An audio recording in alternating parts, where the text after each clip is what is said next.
It's funny because on the good days, just being me is great, you know? But on the days where my mental health isn't so great, or I didn't get a lot of sleep, like today, or I have to show up, and I'm like, no, no, no, no, no. I don't just show up as me on the good days, because that's when it's easy. Like I Right. have to show up when I don't feel like my best self, or I don't feel like I look amazing, or I don't feel good in my skin or my body or whatever.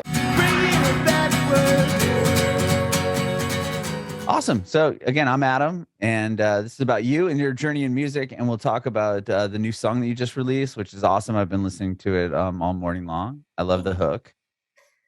Thank you. So awesome. So first off, well, where were you born and raised? So I was born and raised about 40 minutes outside of New York City. Oh wow. Okay. Yeah, so Rockland County, Nyack is specifically what it's called. So would you go into the city quite often?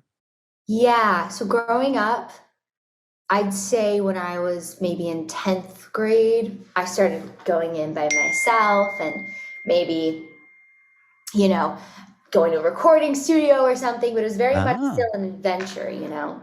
Sorry, let me turn my do not disturb on. oh, good. Do not disturb. There we go. Cool. So, like you said, 10th grade, you'd start going into the city, and that was by yourself at that point.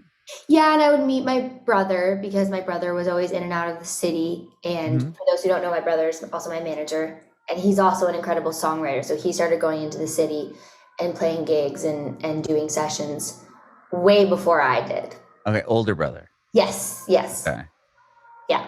And you come from what I was reading, quite a creative and musical household, really. I mean, your dad's a musician, and I think your mom is a musician as well.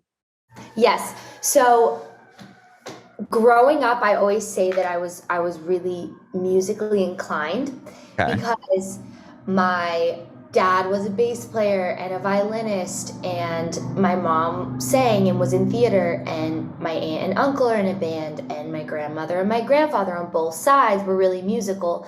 And Wow. so I was always encouraged to do music. I know in some families, uh, You're music discouraged. always, yeah, people are like, maybe music shouldn't be your first passion career. Right. In mine personally, I was always pushed towards it, and thank goodness, because I don't want to be doing anything else.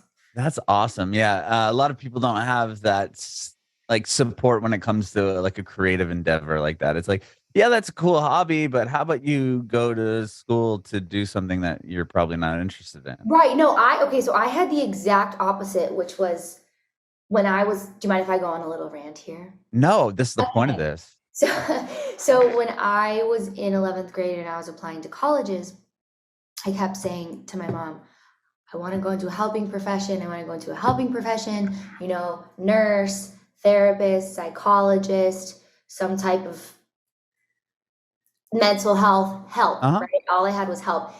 And my family was like, of course, we so support you. Would you also maybe like consider applying to one music school? And I was like, I guess. I mean, like, I don't think I'll get in, but obviously I'm down to try. So I applied to Berkeley. I didn't apply to any other music colleges because I didn't think I was going to get in. So I applied to a bunch of schools for psychiatry or psychology or mental health. Hmm. And when I finished applying and did my audition for Berklee College of Music, my mom was like, by the way, like my family was like, by the way, if you get in, like you're going. And I was like, what do you mean? Like, I want to be in a helping profession. And they were like, just trust us. So I got in, and, we really had to pull together as a family to make it work because it's a Sure. very expensive I was school. gonna say it's not cheap. Yeah. Yeah, it's not cheap. And, we didn't grow up like that. So it was a big community effort, but like we made it happen. And I instantly got there and I was like, oh, wait, music is a helping profession. And I started learning about the psychology of music and music therapy. And I started learning about the cognitive effects of music on the brain. And suddenly I was like, oh my God, like my mom knew the whole time. Like my dad knew the whole time. Like they always say, like, I would have 100% supported you going to be a nurse, going to med school, going to like get your degree in psychology. get your license, whatever. They were like, we just had a hunch, you know? And I think they always believed in me more than I did, which I'm very, very fortunate. So That's amazing. And I was gonna say, but you kind of explained it too, is just like your music lyrically and everything is very mental health and helpful. Like you're able to still kind of be therapeutic for people, or kind of an outlet for people, even though it's you do it through your songs instead of just sitting there and being like, okay, let's break down your issue or whatever. It's like you're doing it through your music anyway. I try. I really appreciate that. And that really is my intention and my mission as an artist, and just my passion in general is to advocate for mental health and be a resource through music, and just use my platform in a Uh-huh. good way, hopefully in a positive way. No, for sure. And you're just so authentic too. I mean, you break it down to even like, I don't wear makeup, I don't do all these things. It's like, Yeah. this is just me. It's, it's funny because on the good days, just being me is great, you know? But on the days where my mental health isn't so great, or I didn't get a lot of sleep, like today, or, I have to show up and I'm like, no, no, no, no, no. I don't just show up as me on the good days, because that's when it's easy. Like, I Right. have to show up when I don't feel like my best self, or I don't feel like I look amazing, or I don't feel good in my skin or my body or whatever. So it really tests me sometimes, but it's also extremely like rewarding to see the benefit and to see it hopefully motivating other people to embrace themselves and just like be comfortable with who they are. So Yeah, 100%. I love it. So you obviously were encouraged to do music.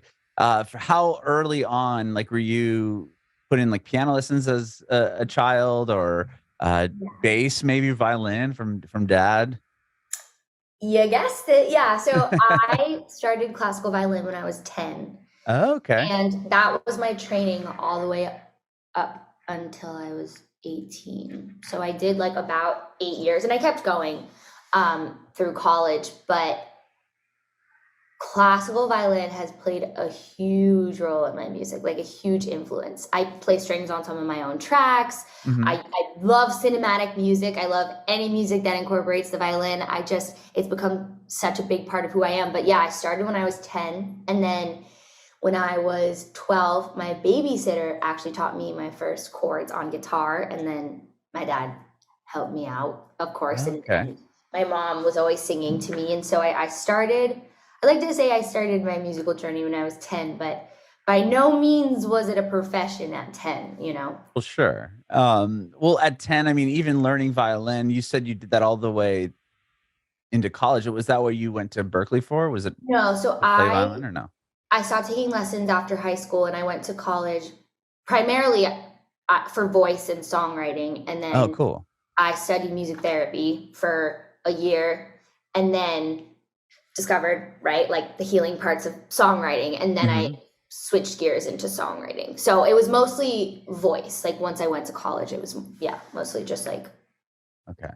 And as far as like your brother goes, what's the age gap there? he is 3 years older than me. Okay. And any part of me that's here today is because of him. Like, and truly because I always say this, like, I was just a little sister. Like, I just wanted to do everything he did. So he wrote songs, so I wanted to play songs. Like, Right. he played violin, so I wanted to play violin. He played baseball, so I wanted to play baseball. Like, truly, my whole life, I've just been like following in his footsteps. I always say that, but now I'm so fortunate because he's my manager and just absolutely crushing it. But yeah, we're 3 years, and yes, we really always have been close. I try to explain that to people. They don't get it. I'm like, no, I swear, like we've really always been besties. Like we That's really. awesome. Yeah, my sister's 11 years younger than I am, so it's like she doesn't remember me even living at the house or Right, anything. right.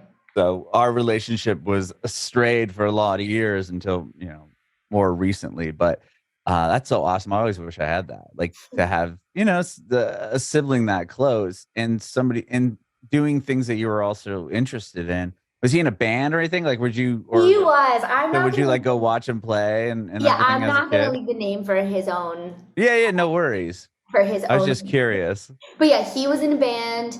He had a solo project as an artist, and he would bring me in on like backup vocals and Oh, stuff. that's cool. Young, and we've always written together. Um, But he soon found, like, he realized how much he loves the songwriting aspect and helping other people Right song. write songs as an artist. So that's kind of, and now, and to this day now, we write a lot of my stuff together. Amazing. So when did you start writing songs? You said at 12 you learned a few chords on guitar. Yeah, it was pretty immediately. I found when I picked up the guitar, I felt like there was something missing. Mhm. I was like, oh, okay, like, I like playing guitar, but, like, you know, like, there was just something. I couldn't figure it out, because you know, if there are any beginners out here, playing guitar and singing at the same time, not easy. Like, not No. easy at all. Still struggle. I honestly still struggle. But I remember the first song I ever learned was Cooler Than Me by Mike Posner, Oh, because okay. it's 3 chords. And as soon as I started singing and playing at the same time, it was like, moment. I was like, wait, oh wow, like, you can do both of these things together. And that's when I learned. That's when I figured out. And I was like 12. But again, very much a hobby, very much just a kid Yeah. expressing herself. Yeah. Did you play in a band, or was it just something that you did? Like when you started writing songs, was that something you just kind of kept to yourself, or were you, Yeah. actively showing people? No, I mean, I was pretty independent about it from a young age, mostly because I didn't really know anything about co-writing, and also because I grew up in a part of New York where we were very close-knit community, and, like, seriously, there were 18 people in my grade. There were 60 people in my high school, 200 in my entire K through 12, which I went my whole life. So, like, there wasn't, like, a big, like, group of people to Right. it was like, oh, Rosie's the songwriter. Like, you know what I mean? Like, just because there was simply, like, no one else. Like, Right. there were so few of us. So no band. But No band. like I said, I always had Mateo, and we were kind of each other's support. Right. Would you play like coffee shops or anything like that? Yes. So every year we had this event at our school called the Fall Fair. And it was at our school, and it was exactly how it sounds, pretty self-explanatory. It was a fall fair. There were, like, tractors and hay bales, and it was very rural. The part of the part of New York we grew up in. So it was very much, I explain it as, like, crunchy granola. Like, Okay. there's a part of me that'll always be like crunchy granola. Like, you have your, like, little boots on, and you're, like, rain pants, and you're working in the farm and whatever. So there happened to be a white top. It was like, a concrete top where we would play at recess, but it turned into a stage Ooh. on that day. And we were so proud because we had people like Tom Chapin, and like people who knew about the Waldorf school. Like, I went to a Waldorf school, and so I would perform there once a year, and there are still videos, and I look back and I can't believe, like, I went back this past year to the fall fair for the first time since all this is happening, because my mom still works at the school, and I was like, oh my gosh, like, it was amazing. It was so cool to see the transformation. Did you play? I didn't play. Oh, I was that would've just been there. epic. I was there as an alumni, and there as Sure. a supporter of the school, but it was pretty wild. I was like, the fact that I was, like, singing up there to, like, people when I was, like, 15. Yeah. Crazy. Did you do originals then Yes. too? Yeah. Wow. Very cool. It's like secondhand embarrassment. Like, I know I'm so proud of where I came from, truly, but I'm like, I cannot believe I was, like, a 14-year-old singing these, like, heartbreak songs. And yeah. Well, that's awesome. I mean, to have the confidence to do that, right? I mean, not a lot of people would have that. I sure wouldn't. I wouldn't be able to get up there and play a song that I I wrote. mean, I've always really liked to push myself outside of my comfort zone. I also grew up an athlete and a runner specifically, so discomfort was, like, something I just was always gearing towards for whatever reason. I don't know why I was always so inclined. But I just kind of always was raised on the idea that, like, having confidence is just having the guts to try. Doesn't mean you have to succeed, doesn't mean you have to be great, but just, like, if you try, that's really what having confidence means. And so in that case, I guess I do have it. because I'm always down to try, you know what I mean? Like I tried every sport ever. I tried every instrument ever. I was the president in every single club ever. Like I just loved everything, and I really wanted to try everything. So Very cool. What about as far as singing goes? I mean, you went to Berkeley as a vocalist, which is impressive, and obviously you can sing really well. But like going into that, was that something that you did you take voice lessons, or were you in the chorus or choir or anything like that growing up? yeah, so that's a good question because growing up, I always begged my parents for voice lessons. I was like, I want voice lessons. I want to be trained. I want to sound like I have trained vocals. And my parents were always like, listen, if that's something you want, we'll support you, but we feel like you should find your voice independently before you go and like find out how to sing. They're like, we think it's really important that you discover how you like to sing on your own before you get any type of like professional training, because They're very wise. Yeah. I know, like That's they really, I crazy. mean, I say it all the time. They're like the most supportive parents ever. They're the best. So that was that. I mean, I sang in choir and stuff, but I never any training. And then when I got to Berkeley, I had a little bit of a voice crisis because everyone there was like singing these insane riffs and could belt super high. And I had never had a lesson in my life. And all these people had been, jazz trained, classically trained since they were like 8. And I was like, and I literally remember calling my mom and being like, Mom, I'm really mad right now that I didn't have voice lessons. Like, I'm so behind. I didn't get into any of the a cappella groups. I felt like such a bad singer. And finally, like into my second year, I started finding my voice, my confidence, and people started like hearing it, and they were like, it's so unique. Like people are saying, oh, like it's so like it's raspy, or it's so soft, but it's also so powerful. And like, how'd you get that tone? I'm like, I just never took lessons. Like, I don't know. I just learned to sing on my own. And I later found out I also have a vocal condition, which is why it sounds so raspy, is because like one of my vocal cords is like really tight and it doesn't close all the way when I sing or when I talk. Mhm. So thanks to that as well, it sounds unique. But I thank my parents every day for the fact that they didn't put me in lessons, because I don't sing traditionally because I didn't learn how. I mean, like now, right? Like now I can take voice lessons and apply them to how I feel I sound best, which I do. But I really think my voice would be different if I had started lessons from a young age. That was such a long answer, but yeah, no lessons. No, that was a beautiful answer.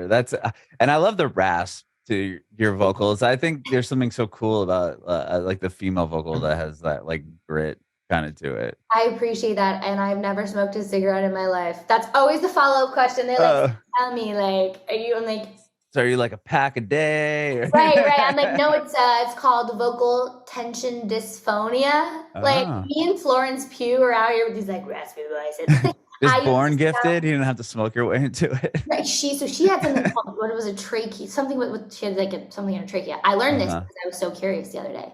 But it's a condition. It's a blessing and a curse. It's always a sore throat, but it's great. Aside from that. But you have a great vocal, out of it. Well, so once you go to Berkeley and you're so you find your voice in the sense, and are you playing around Berkeley too? You're still songwriting, because that was kind of part of your degree, correct?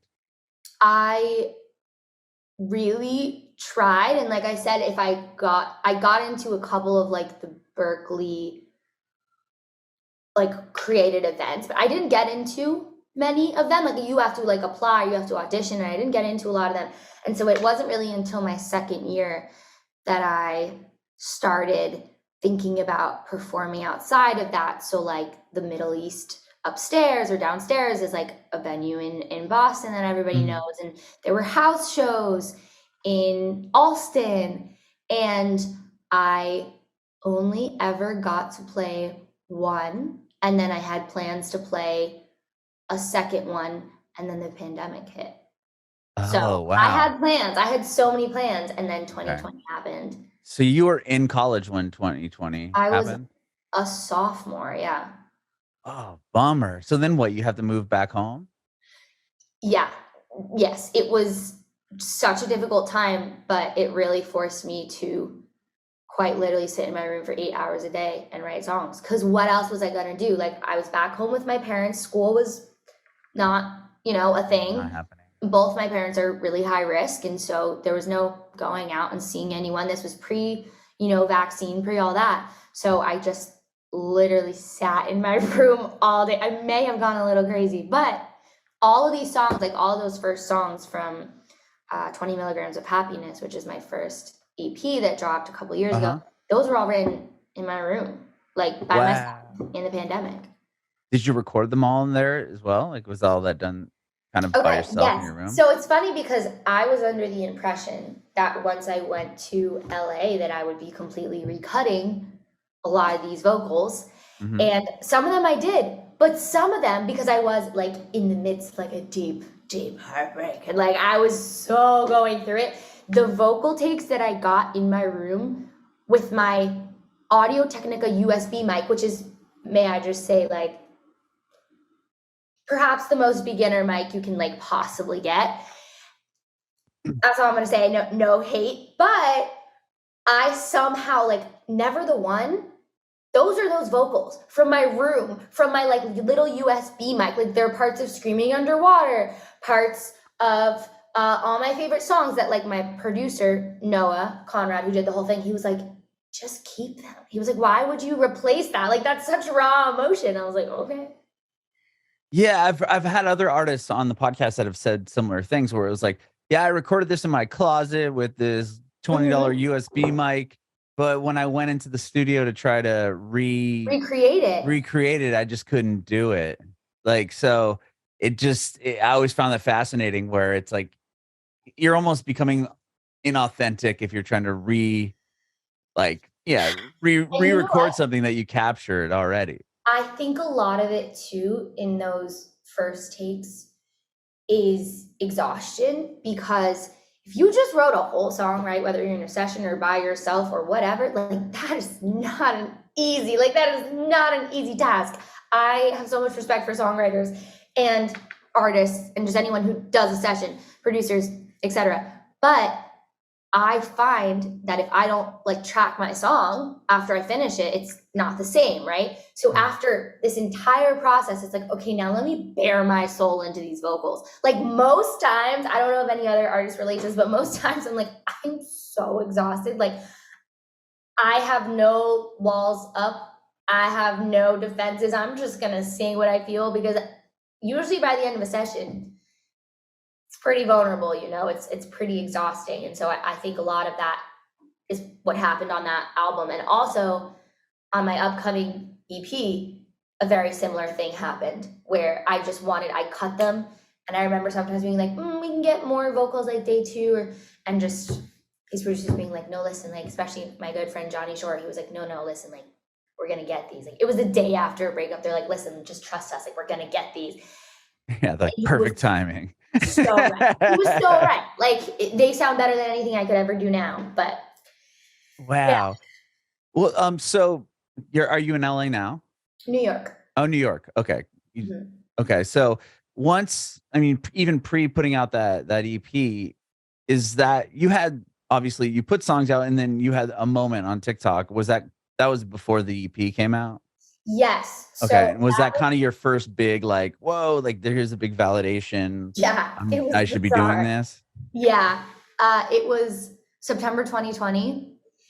And I absolutely was not expecting it. Like I truly, the whole story is insane, but the small story is I was ready to give up. Again, I was like, like I can't do this. I don't have what it takes. I don't know how to get traction. We're in a global pandemic. And my brother, Mateo, was like, hey, you have like 100 songs you wrote this year. Would you maybe like try posting them on TikTok for a week, maybe 2 weeks? And if nothing happens, okay, like give up. Okay, but first try posting. And I was like, like, okay, I trust you. So I'm gonna post. And so I did like day 1 of sharing my original music till I get some love. Day 2, day 3, day 4. And on day 4, I remember I got like 6,000 views and I was like, oh my God, like I'm going viral. Yeah. 6,000 views, very valid amount. And then day 5, I posted Never the One and I woke up to 10 million views and I was like, oh my gosh, like what is happening? I was still in college. Like I was back in Boston for a little while. But yes, it was because of that I kind of had my first moment. And then from that, Never the One came out of that. And then the EP came out of that. Right. And I started going back and forth from New York and LA. So now I'm pretty bi-coastal at this point. Oh my gosh. So you are putting songs up day 5. I mean, it's the 6,000 views. I'm sure you were like, all right, this is working. Let's go. I mean, to this day, still, if I get 6,000, I'm like, okay. Yeah, that's a solid number for sure. Yeah. But then to put the song up and get 10 million, like, so you what, like do your you do your video of the song and what, go to sleep? Are you checking it periodically, or is it just like, okay, let's just see what happens. I'll wake up tomorrow and we'll do the next video and kind of see what that one did. This is the most classic Rosie story you're going to hear right now, or old Rosie. New Rosie's a lot more responsible with her phone, but old Rosie was not very responsible with her phone. So I posted it at 6 p.m. and my phone died. And I was like, okay, all right, she's dead. I'm going on a 2-hour walk. I'm going on a walk with my friend. Like, I'm just going to let it, like, let it be dead. I'll charge it. So my phone dies. I'm gone for 2 hours. And then I'm locked out of my apartment. And I realized I have no way of getting in. But then I remember, like, I live in the front of the building on the first floor. So I somehow, like, open my computer and it's also at 1%. And I, like, text my roommate. I'm like, hey, can you let me in? Like, I'm stuck outside. And I'm, like, looking at my texts and I have, like, 10 texts and are like, Rose, you gotta check TikTok. And I'm like, I'm in a life or death situation here. Like, I'm stuck outside. Boston is, like, sketchy as fuck. Like, I need to get inside my apartment. Like, I don't know where my roommates are. Like, both of my screens are dying. Like, what? I don't care. Like, what? TikTok, like, who cares? So I finally get in, right? Life saved. I'm being a little dramatic. But I got in, and after 2 hours, it was at 1 million. And I was like, okay. So, or like 980. And I was like, Mateo, like, do you think it's going to get to 1 million? He's like, oh, girl. He's like, you are way past this now. Like, you're in deep. So then that day it hit 3 million and I fell asleep. I was so exhausted from, life. And when I woke up, it had 8. And so I was expecting, like, and then throughout the day, 10 and then 15. And now I think it's just like chilling at 17, but like chilling at 17. But like, when I tell you going to bed that night, I had no idea that I'd wake up the next morning with every major label in my email, every major publisher, like, it was like overnight. And that, they always say that, it happens, it's like one moment, it happens overnight, but I don't think I really understood the gravity of the situation. Right. And when that happens, are you like overwhelmed at that point? I mean, to get that many people and, 10 million, whatever views in one day. And now you have labels are like, hey, like what, what's going on? And now it's just like from almost, you said you almost wanted to stop.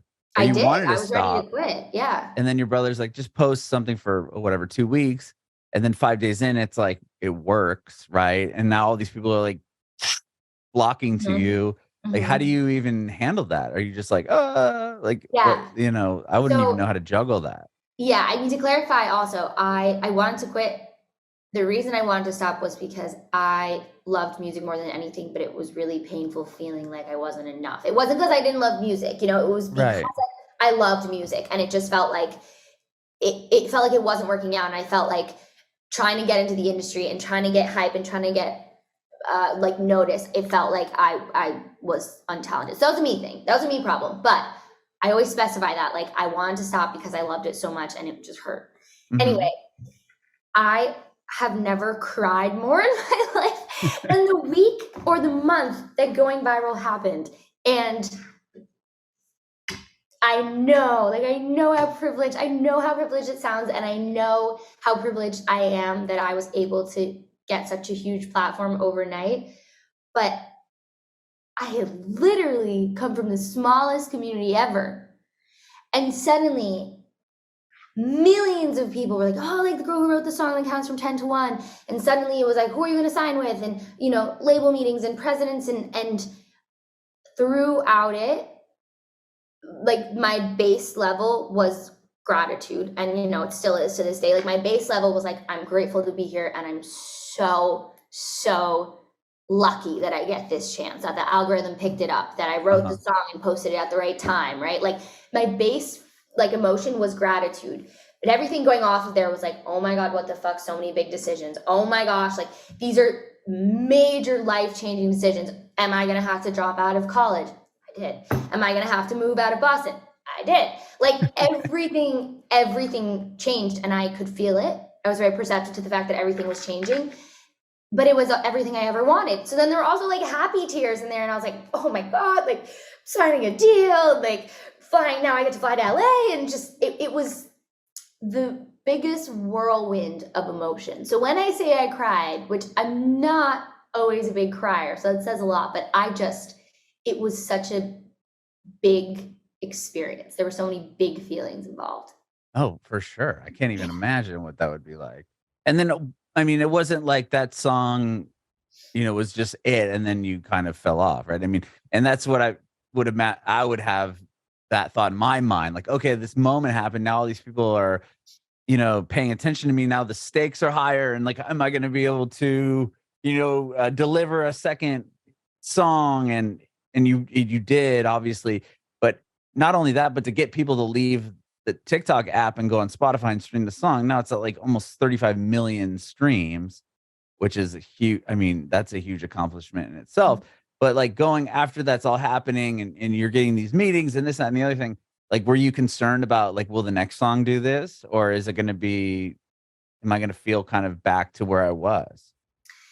Yes. I mean, it was a huge concern. And just also, I was one of, I think 76 people who had a moment in COVID and then got signed off of one moment on TikTok. Cause I was like part of, I guess, like the first wave of that to happen.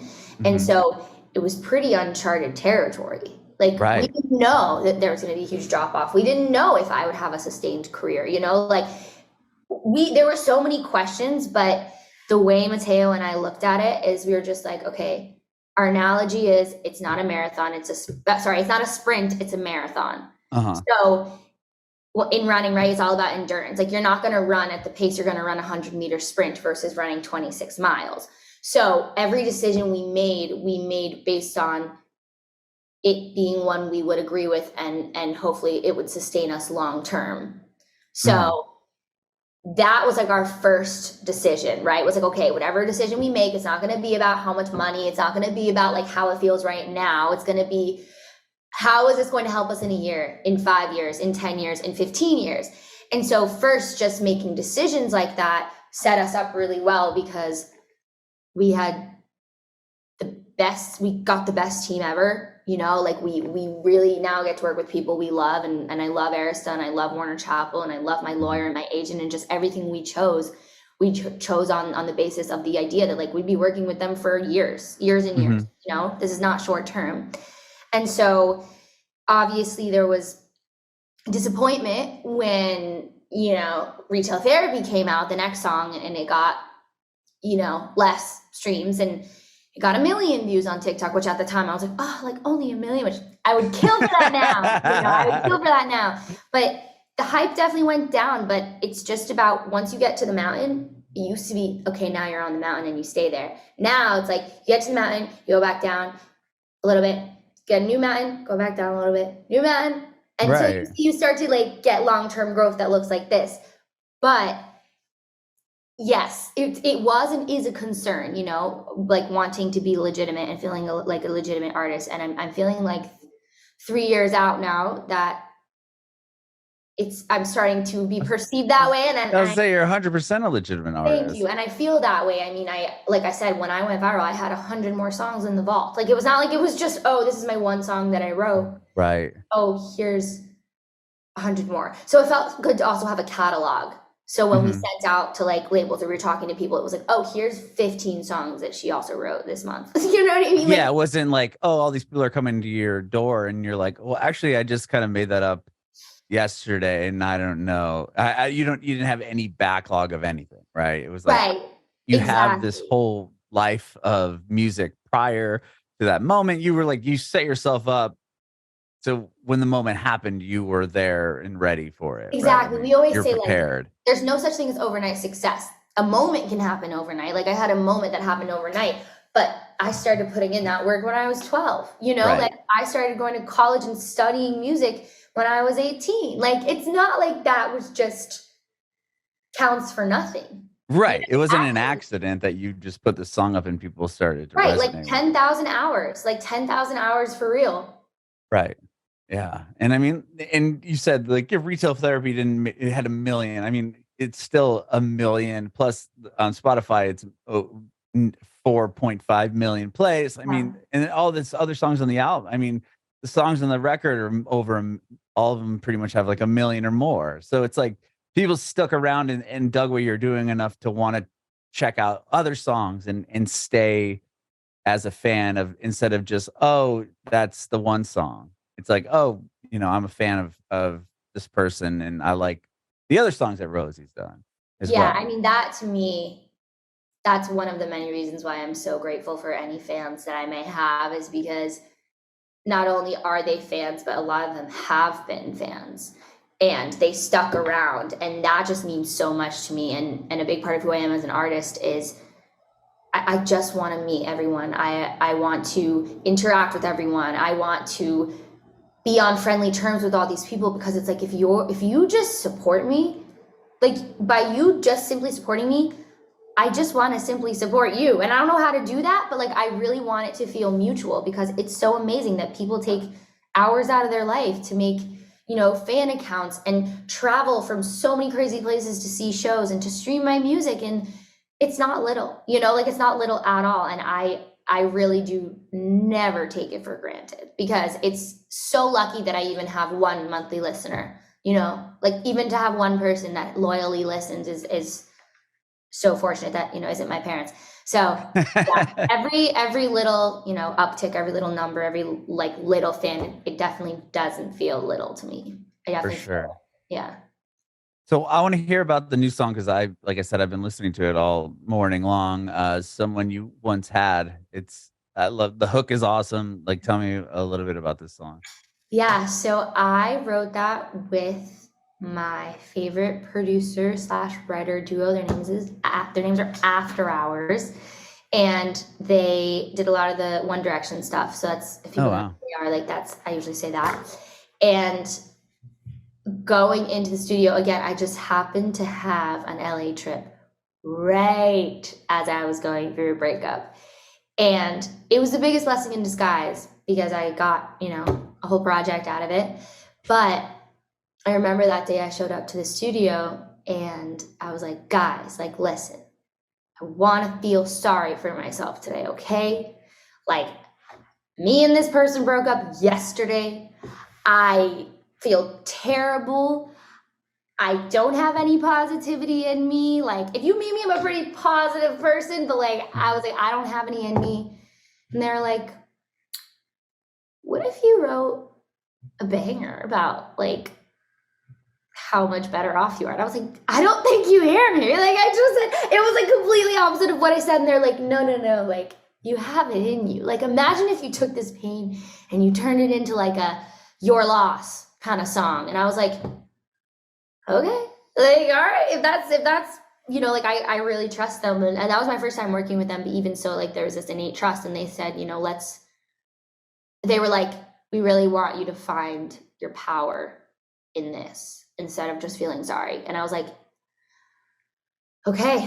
And so then that's how that happened. And now the chorus of Someone You Once Had is all about how, if you have to lose me to want me back, that's not going to happen. Like, if you're going to walk away and that's what it takes for you to then realize that you want to come back to me, that's not how this works. And I stand by that. And I stood by that. Like, still that person to this day. It's not like you can come back in my life whenever you want. It's like, no, you had the opportunity, you lost the opportunity. And they really helped me find that part of me, because I feel like I hadn't tapped into that in a song. And so when I say that this song is kind of the beginning of a new era, what I mean is like, this is the beginning of me finding power within the pain and finding confidence within the pain. And instead of just expressing the straight up pain, which there was a lot of, I'm finding ways to grow from it, and I'm putting it into my music, which is new. And there's a lot of that in this next project. And, you know, especially in Someone You Once Had, it's like I'm claiming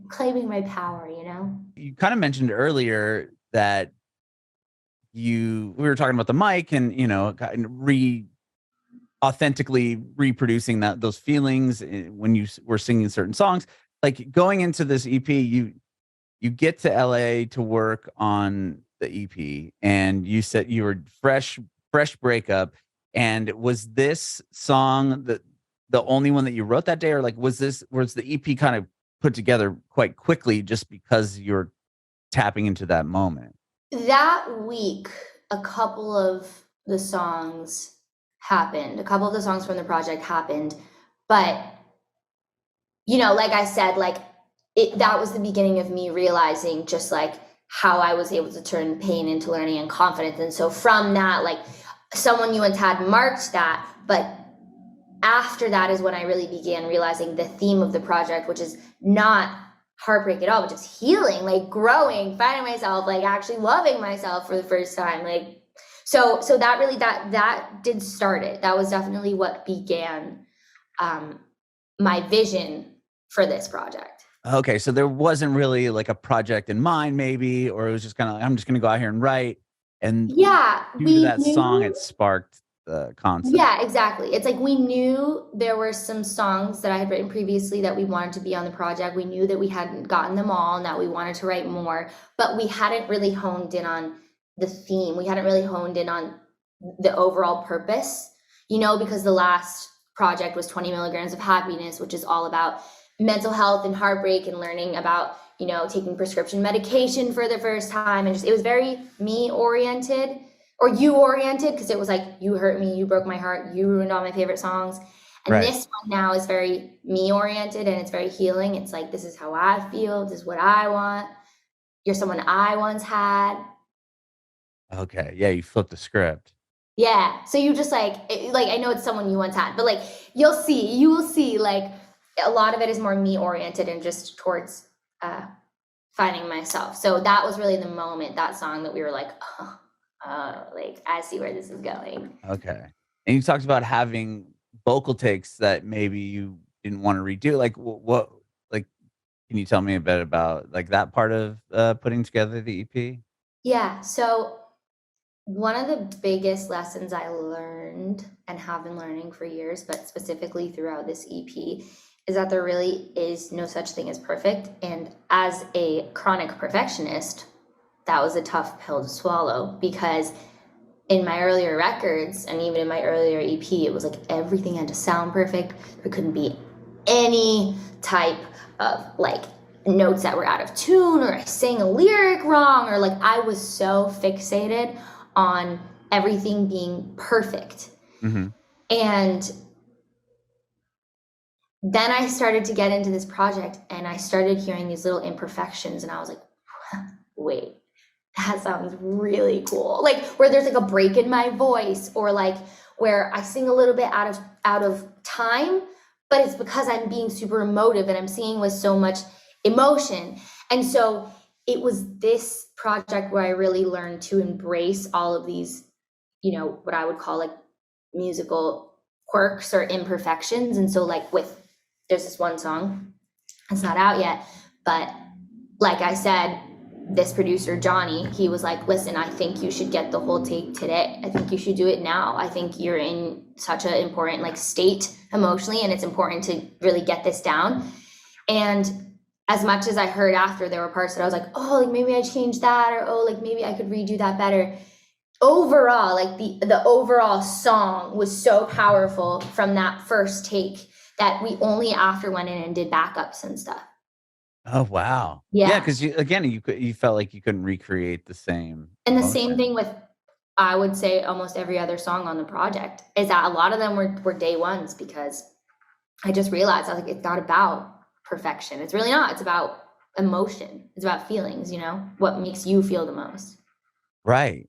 And was there like to kind of break through that, because I'm a perfectionist as well. It's hard for me to like give something up. Like I can spend hours just like nitpicking something that no one would ever in a million years even know what I was looking for. Like you said this word, what way? Like, who cares? Like, what do you, what?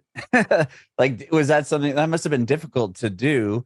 And at what point are you like, how do you kind of overcome that? You just kind of hear it a different way and go, you know what, this does work in this, or was it just, kind of the producers telling you or, giving you the confidence, like, this is a great take, or how did you kind of overcome that, perfectionism? Yeah, I was gonna say that I think in every one of these situations, I'd like to think of myself as the least experienced and the one who has the most to learn, because I just want to constantly be learning. And so I really believe in the power of collaboration. I think it changed my life when I started collaborating. And so finding collaborators you can really trust, and finding collaborators where when they say something, you really feel it and you believe it. So I learned to kind of let go of that voice when people who I started really trusting and that really trust me started telling me like, hey, no, like, don't worry, like, that sounds great. I'd be like, I don't believe you, but I'm gonna trust you, and they were right. They were right. I can't think of a time when they're like, no, like, trust me, it sounds great, and it didn't. Mhm. That's, you have to believe in the power of the journey too. And like, you might not necessarily like how it sounds in that moment, but you might realize that they were right and they had foresight, like they were looking into the future with it, with backup vocals or with anything. So yeah, I think a big part of me being able to let go of that idea of perfectionism was trusting these people who just have more experience. They just have more experience than me. I'm young. Like I just got into this industry. It's been 2-3 years. That's nothing compared to, so many people. Like, I really do think of myself as a student. I would like to think I always will.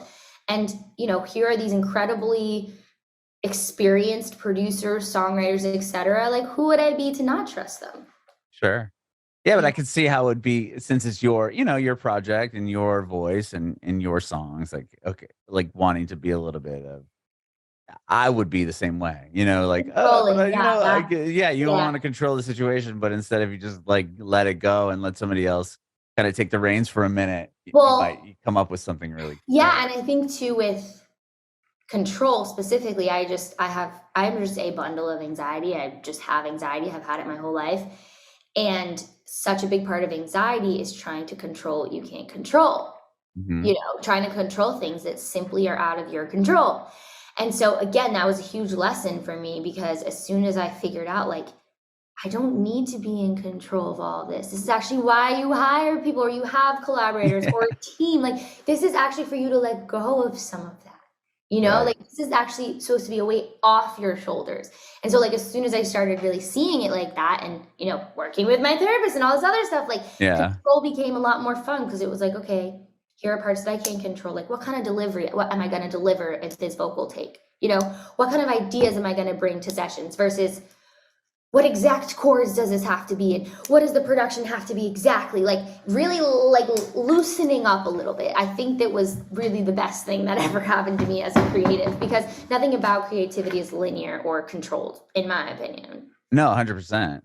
Yeah. And the EP is called 5 Songs for Healing.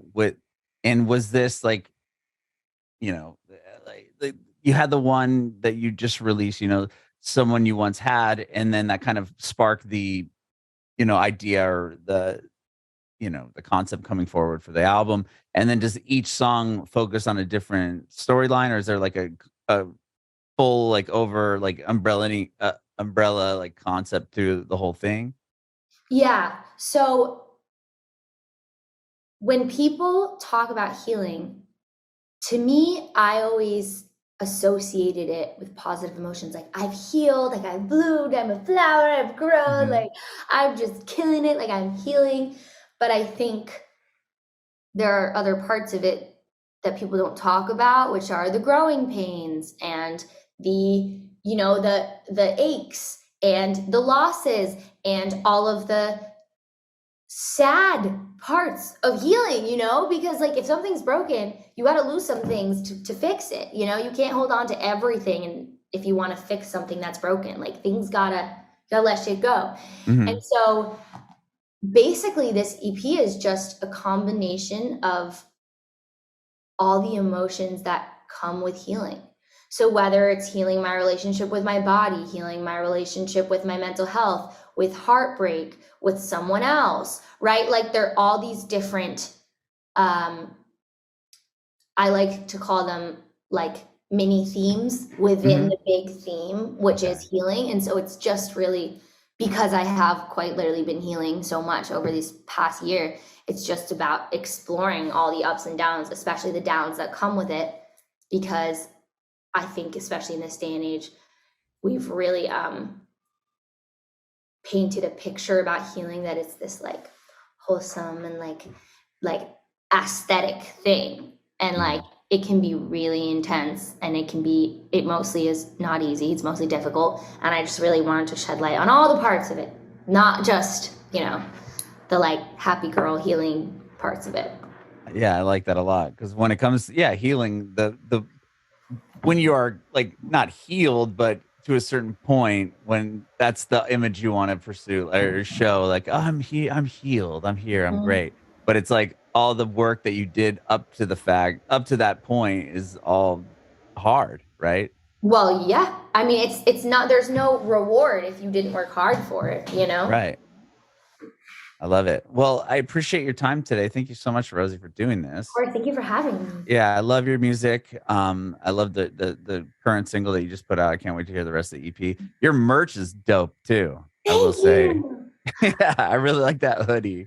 We'll get you one. We'll get you one. Oh, thank you. That would be amazing. Yeah, you ruined all my favorite songs, and then just the logo on the front is cool. The two little flowers. Thank you. Yeah, I thought of that like at one night. Really? Like happy and sad roses holding hands. Yeah, it was just like such a random thing, and then it turned into like the logo. Yeah, it's cool. It's really cool. I love your merch. I think it's really awesome. And again, thanks for doing this. I have one more quick question. I want to know if you have any advice for aspiring artists. Ooh. Where to start? I do. Let me calibrate. Take your time. It's hard because there are so many things I think about, like what I would tell my younger self as like a younger creative. But I would say, like, truly, more than anything, and this was something I got from my good friend Jake, it's this quote that says, an object in motion stays in motion, which is like, in my opinion, what that means for me is just, if you work hard, things will happen. I know they talk about luck. I know it's the right place at the right time and chance and all of these things, but at the end of the day, none of that would happen if you didn't work hard for it. So if you are doubting yourself, if you don't know where to go, if you don't know what to do, just keep working hard at something, at the thing that makes you happiest, at producing, at writing a song, at lyrics, at the piano, whatever it may be. Work hard at it, because I've never met anyone who regretted working hard or told me it didn't pay off. You know what I mean? Like, yeah, that would be my advice. And an object in motion stays in motion. So just like always keep yourself in motion and working hard.